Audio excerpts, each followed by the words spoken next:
Et bien voilà, un exemple de la proposition réaliste. Tu vois, ce matin, je suis en voiture et je suis pris dans un bouchon. Pourtant, j'ai un rendez-vous, j'ai des obligations, mais je suis dans un bouchon. Et cette situation est bien présente et en aucun cas, je ne peux la changer.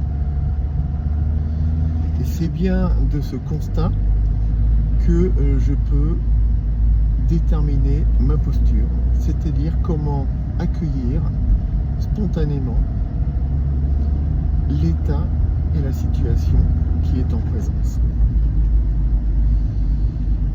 La première, qui est la plus spontanée, c'est l'énervement.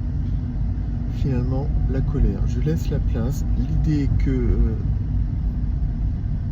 je ne vais pas pouvoir réaliser l'ensemble de mes projets, de mon organisation, et que probablement je vais être soumis peut-être même à des reproches des uns et des autres, crée mon énervement.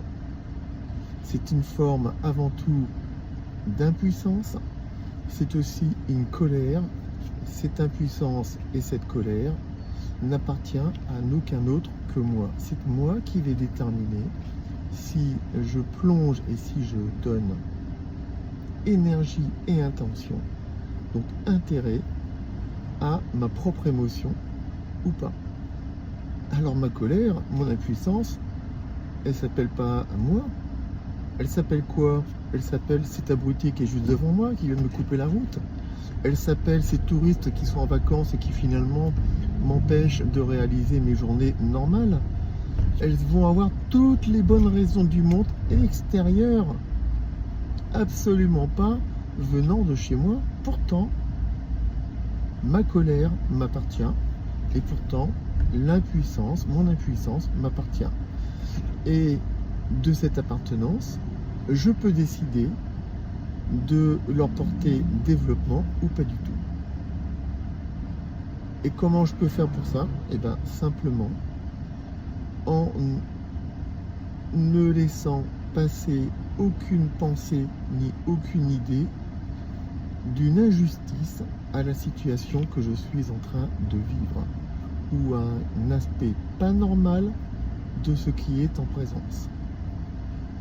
Ça n'a pas d'importance de savoir si c'est vrai ou c'est faux, mais ça a toute importance de ne pas développer en volume et en preuve matérialisée situation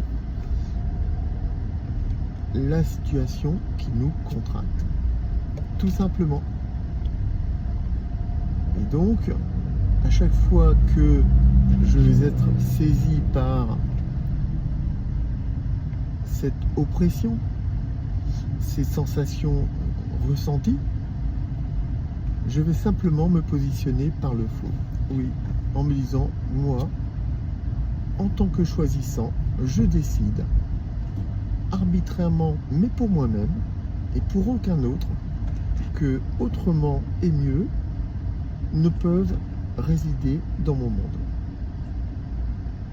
Et à chaque fois que je vais voir une preuve ou une intrusion d'autrement et mieux dans mon monde, je vais simplement la déclarer fausse. Voilà. Et puisque je ne porte absolument pas intention sur le mal avec un N majuscule, spontanément, je vais pouvoir mettre des musiques qui me plaisent. Je vais pouvoir faire cette vidéo qui n'était absolument pas prévue il y a encore quelques minutes. Je vais pouvoir planifier